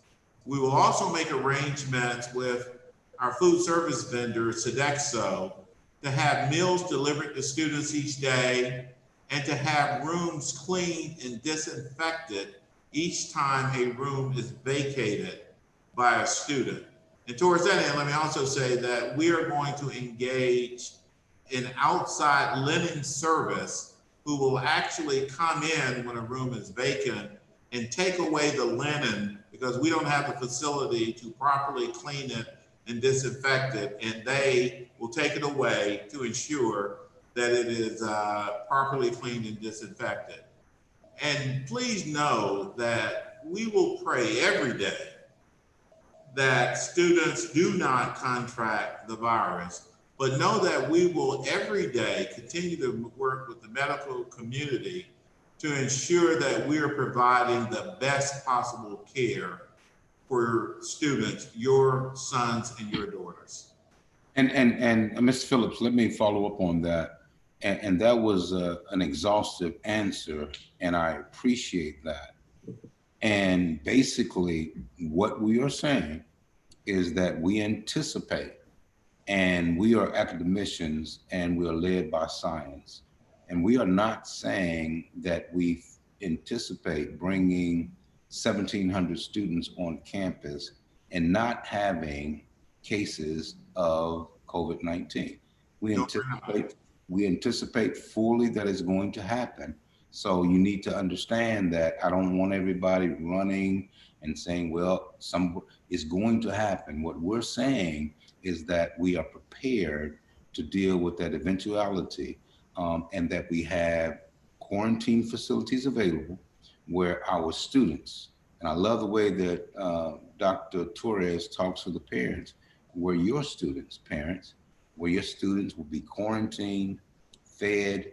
We have monitors that are going into those facilities where they continue to go to class, or attend class, async, the whole 9 yards. They can still attend class and they'll be well taken care of. We are not saying that we don't anticipate when we come back to campus that there won't be someone, because honestly, someone may very likely come to campus with COVID, but we are putting in place all measures to make sure to mitigate at this point. So I don't want anybody to say, oh my gosh, it happened. Well, it's likely going to happen. What we're saying is we are mitigating those circumstances, and we have housing, we have dining, we have access to classroom facilities and continued learning in place when it does. You are correct, President French. And a key question that I also want to answer around will parents be communicated to should their son or daughter, their student, contract COVID-19? And the answer to that is absolutely yes. Someone from Student Services, most likely Nurse Richards, will be in contact with the parent or the guardian to let them know about their son or daughter. Right. Yes, and also if I may add, Ms. Freeman, the one part of the question was about how student health will engage those students who are feeling unwell and while they are in their dorm rooms. We will have telehealth. We'll have Zoom for healthcare and have a virtual visit with them while they're in the room. And also while they're in isolation, every day we will check on them and we will document that in their health record. Thank you, Nurse Richards. Jolene, back to you. Thank you. The next question is to Dean Torres. What is in place to support the students who need to be back on campus in regards to their mental health and living situations at home? You know, there's probably not a time prior to COVID-19 and now, especially even more during COVID-19, that Provost Bowes and I have to mention specifically, Provost Bowes is an expert. Again, her background and her degree is in social work. There hasn't been a time where Nurse Richards and I haven't been in conversations about this. President French and I have been in dialogue about this. This is one of the areas that we are specifically keeping in mind and focused on for our students and families. We recognize that it is a burden, both physically and psychologically, for our students to continue to manage life the way it is in the midst of this pandemic. And particularly for us, we want to be mindful of your mental well-being and the support and the resources available to support you through that. So we have our Office of Counseling and Disability Services that will be available and on hand to support our students who are on the ground and enrolled with classes. However, the other part of the question, the dynamic here is, what are we going to do to support and really take care of our out-of-state students who won't be on the ground? Well, guess what? We are going ahead and exploring the telehealth options. Nurse Richards already made mention that Student Health is already exploring telehealth options to support our students in that realm. We're also exploring student health options to support our students in their mental well-being, particularly being mindful of our out-of-state students. So at the end of the day, let me make it clear, the resources will be there to support you through this experience. Thank you. Thank you, Dean Torres. President French, what about our sports programs? That's the next question. We knew that one was coming. We wanted to go ahead and direct that one to you, sir. Thank you. And I'll be brief because I know what I really want to do is get to as many questions as possible from our parents and students. So I'm going to be very brief. The answer is the SIAC, which is the conference of which Clark Atlanta University participates. They've not made the decision yet. They're making the decision this week. They're polling all presidents. What I can tell you as the chair of the President's Council of that organization is that there are close deliberations as to how we bring back sports. As to when Dean Torres and Eli say that we have this social distancing for protection of our students, I just don't know how a linebacker tackles someone who's carrying the football in his face and everyone's safe. I don't know how we get 20,000 people in the stadium and think we can be safe. So I think that the SIC is leaning towards possibly not having sports for the fall. And if they do, I would support their recommendation. Yes, sir. We will now welcome our Associate Vice President of Facilities to discuss sanitation of classrooms and residence halls, and our Chief of Police to discuss public safety. Two very, very important topics that we need to discuss tonight. Mr. Shelton. Yes, thank you, Jolene, for that. And good evening, CAU students and parents. As said earlier, I'm your Associate Vice President, or as Dean Torres and Dr. French would say, your Associate Vice President for Facilities Management, Project Management, and Planning here at CAU. For those of you I have not had the pleasure to meet, please allow me to introduce myself briefly. Long before being afforded the opportunity to serve here at CAU, I had the pleasure of serving my country as a sergeant in the United States Marine Corps, specifically supporting operations to combat terrorism during the Iraq and Afghanistan wars, and in that period, serving operationally to provide readiness, oversight, and physical safety of Joint Task Force in the wake of the SARS outbreak of 2002. After leaving the— Mr. Anderson, let me stop you for that right there. Colleagues, thank you for your service to our country. Thank you, Mr. President. Thank you for that. And so after leaving the Marines, I did spend several years in corporate America and in the private sectors of real estate and facilities for companies such as A.G. Edwards, Brown Shoe Company, Wells Fargo, and most recently Equifax, a global credit and technology base here in Atlanta. But much like the time that I spent in the Marine Corps, we have conducted hours of research. We've gained insights from the leading health professionals across the country. We've gained insights from numerous colleges, universities within our region. And as I said earlier, we have also collaborated with our AUC counterparts to educate ourselves on the best in class approaches necessary to address the challenges that COVID brings. But let me be really clear about what I'm really saying. I take, and my team takes, the safety of our students, our faculty, our staff, and the extended community here very seriously. So we have identified several key areas that we're going to be focusing on and that I'll be talking about in this presentation that will undoubtedly help us in mitigating the risks of COVID transmission across our campus in the coming weeks.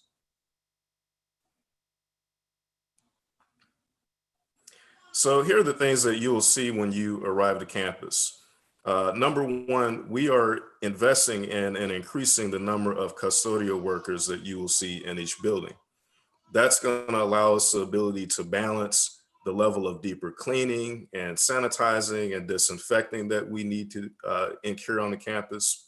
And we'll also be increasing the availability of things such as hand sanitizer stations throughout the campus. Those are going to be outside of classrooms. Those are going to be in every buildings, much like the students have seen back in March before we went remote. And we're also taking measures to do things like increase the airflow, the amount of fresh air that we're bringing into our buildings, recent filter changes, increasing the level of changes that we have, and really keeping the systems that we have for airflow running a lot longer to provide better circulation across the building. The primary thing also that we're going to focus on is implementing social distancing. So as said earlier, we will have numerous signs that we have placed throughout the entire campus, reminding us to remain 6 feet apart, reminding us to ensure that we're washing our hands and that we're using the sanitizer. And ultimately, we're going to focus on reducing the overall population that we have on campus, conclusive of not just our students, but the faculty and the staff that will be operating in these buildings. Ultimately, we're going to do that and decrease the population by roughly 60%. So, just to kind of give you an image of what cleaning and disinfecting is going to look like. This image was taken recently from Trevor Arnett and Thayer Halls, and this is really reflective of the kind of cleaning that you're going to see taking place prior to your return to campus, and also when you come back to campus throughout the daytime when you're occupying the buildings. We're going to be placing emphasis on the common areas, restrooms, high touch surfaces that are in the building. And as said earlier, thanks to several key leaders across budgeting, treasury, business services, and residence life, all of our students that are coming on campus are going to be receiving a welcome back kit that will contain PPE items necessary for their individual use. Another thing that we're going to do outside of just the day-to-day cleaning, and Eli touched on this, is we're going to be doing deep evening cleaning, deep Wednesday cleaning, and also weekend disinfection. So an example of that, if we go ahead and play the video on the right here, you'll note that this video shows an example of what the disinfecting specific process is going to look like. But in terms of schedule, again, people that are on campus during the daytime, we're going to be doing the deeper level of cleaning in the evening hours after parties are moving off of the main buildings. And we're also going to be doing that in the early mornings prior to the arrival of students in the classrooms. On Wednesdays, as we talked about, again, there's going to be no classes for students that are physically residing on campus. So that's going to give us the opportunity to reset and devote that entire day to go building by building and looking at our checklist, making sure that we're disinfecting all of the key touch places across the campus. Even outside of the evening time and the weekend time, we're going to repeat the process on the weekends ahead of the population that is going to be returning on Monday morning. So this example, if we go back to the slide that we were looking at here, this shows you what disinfecting really does, okay? And what we're going to be using is an application referred to as electrostatic disinfecting. This process has been researched and has been approved by the EPA. The solutions that we're using are EPA solutions, and it is used and studied and tested to kill specifically COVID and other bacteria and flu-forming viruses. This will be applied to all of our surfaces that we have on campus. We will also be treating the air areas within our campus. And ultimately, this allows us not to just disinfect the area, but these chemicals physically trap the level of dirt and viruses, and it adds on a longevity to protect all of the surfaces that are sprayed in this process. If we go on to talk about signage, as you know, we kind of alluded to, an important part of the process really is putting out those physical reminders, right? So there's going to be several different types of signage, much of which you see here in the chart. And as an example, parking, there's going to be signs to inform the drivers to remain in their vehicles when they come on campus for temperature checks. You're going to have signage that before you go into buildings, reminds you to use facial coverings, reminds you to stay 6 feet apart. There's even going to be signage in the elevators that shows you where to stand and that there will be no more than 2 occupants per elevator. You'll have signage outside of classrooms that will inform us of the total occupancy of the classrooms. And so while we're on the topic of classrooms, let's move ahead and look at an example of what a newly configured classroom will look like. As Mrs. Gibson talked about earlier, and as we've talked about using the guidance of the CDC, in this example, you can clearly see that the classroom in Carl and Mary Ware was previously occupied with 49 seats, all of those of which were shared in a desk, one single desk, and that did not provide the level of social distancing required. If we move on to the next model, what we'll now see here is that we have physically separated the desk. They are 6 feet apart, or the seats are 6 feet apart. And in addition to that, we have put in a formal protective shield that will be installed to provide the additional protection for the individual students in various forms of their seating, as well as the faculty that will be performing the mode of instruction in the classroom environment. One other thing we want to talk about is the residence halls. So if we look at the next example here, you'll see on the left that this particular dorm was historically outfitted for 2 occupants. So you basically had 2 occupants in one dorm room. And as we can all clearly see, this did not promote social distancing, right? On the right is the model that is reflective of some of the models that we have for the fall 2020.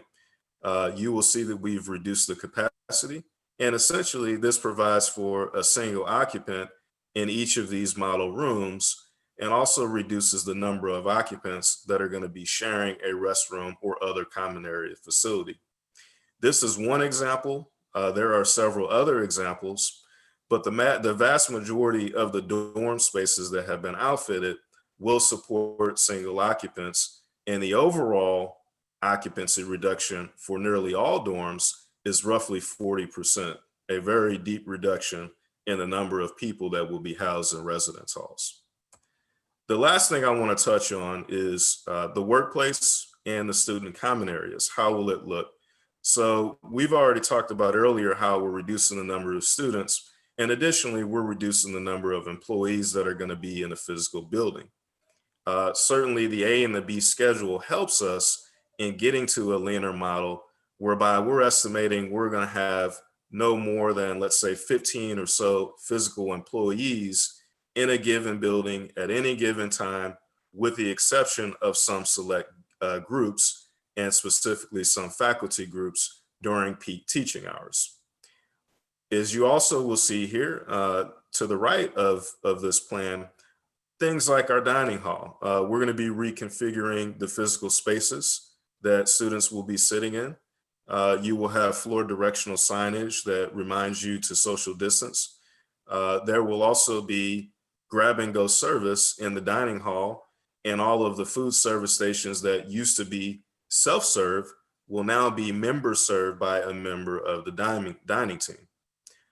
So we'll also be putting in protective measures in terms of face shields in areas such as the financial aid office, the PAW office, the mailroom, the bookstore, essentially all of the high traffic auxiliary services and student services areas that we have across campus. So, you know, we've talked hard about what we do and how the hard work that our team is doing and has been in the process of, but let's also talk about the hard work that Chief Williams and her public safety team have done and will be doing, and in essence, to help us transition back onto campus more safer. Chief Williams.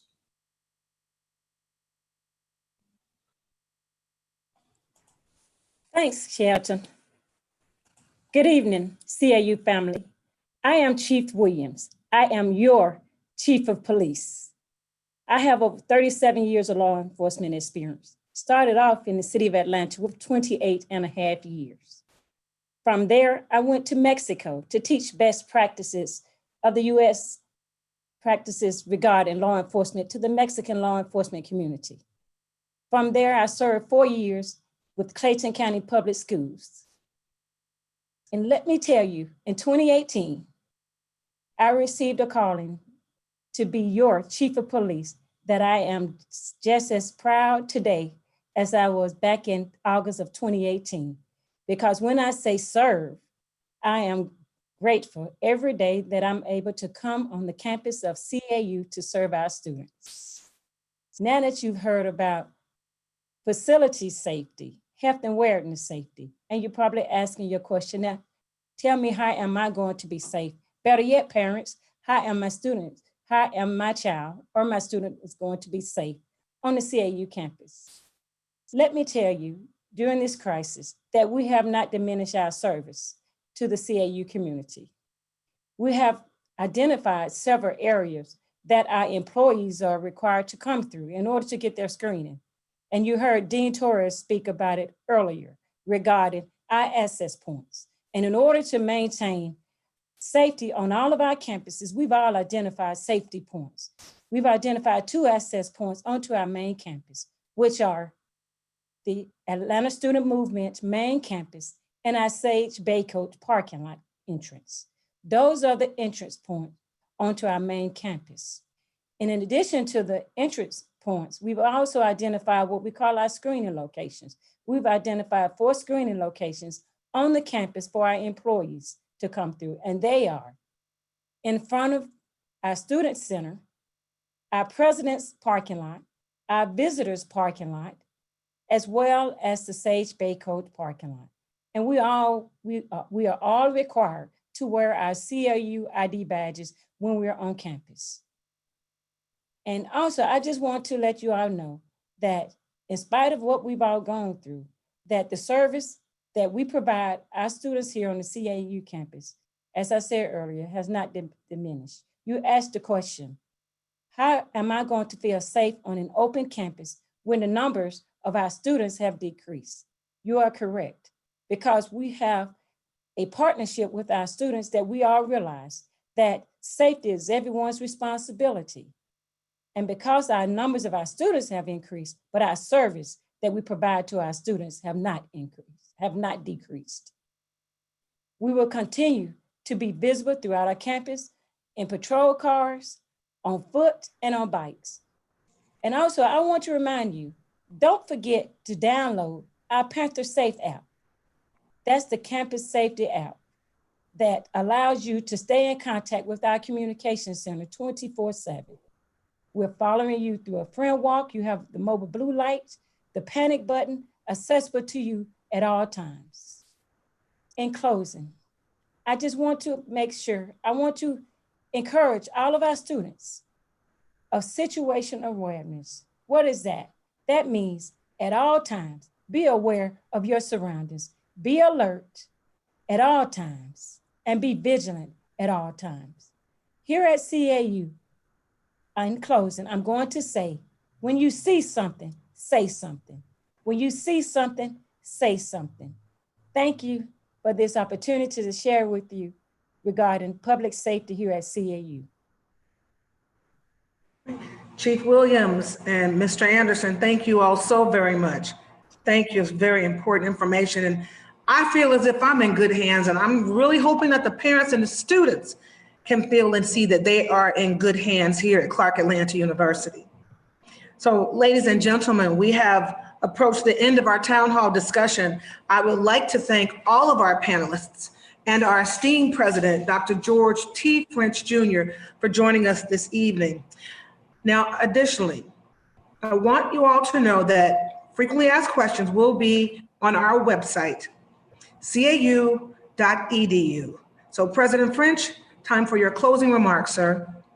Very simply, Jolene, thank you to my esteemed, as you know, panelists. I thank you all for reaching out to our students and our parents. And parents, thank you for joining us this evening.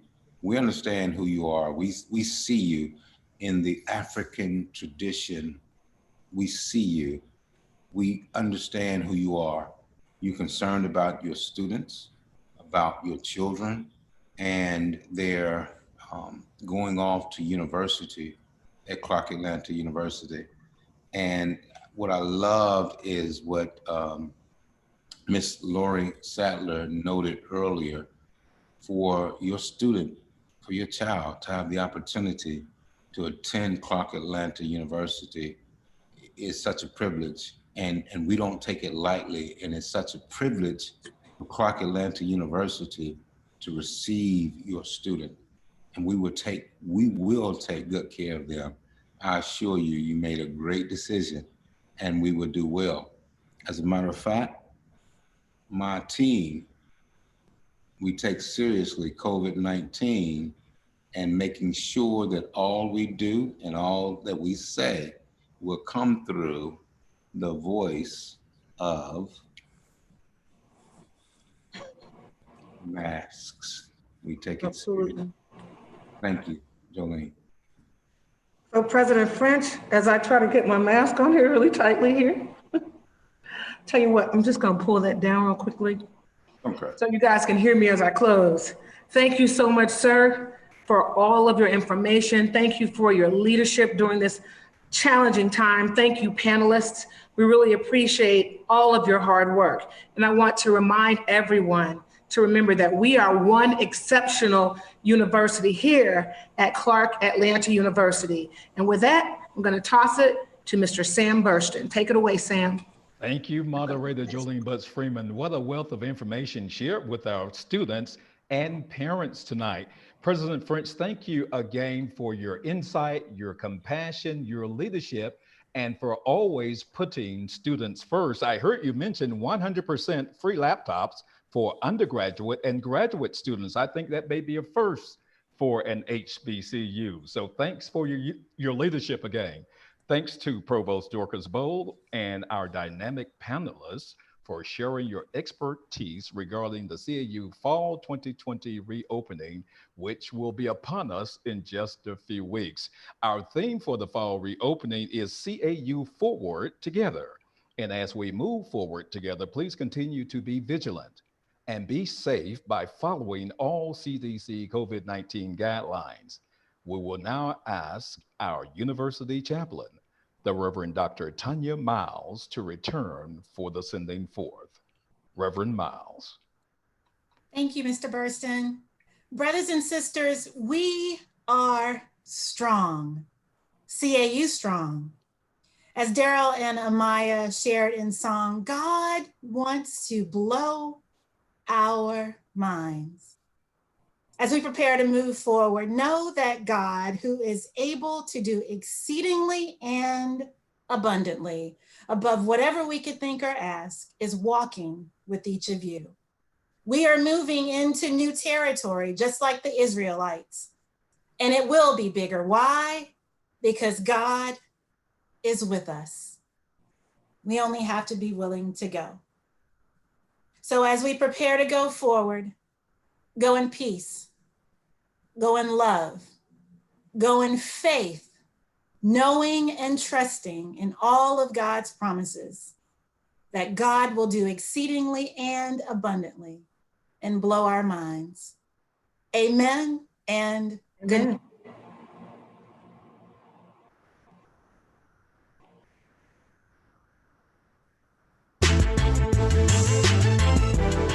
This is Clark Atlanta University, located in the heart of the city of Atlanta. It's where the bells of historic Harkness Hall rang vibrantly, creating a spirit of hope, pride, and unity. It's where students come to become the nation's top leaders, business professionals, screenwriters, television and movie producers. It's where students get skills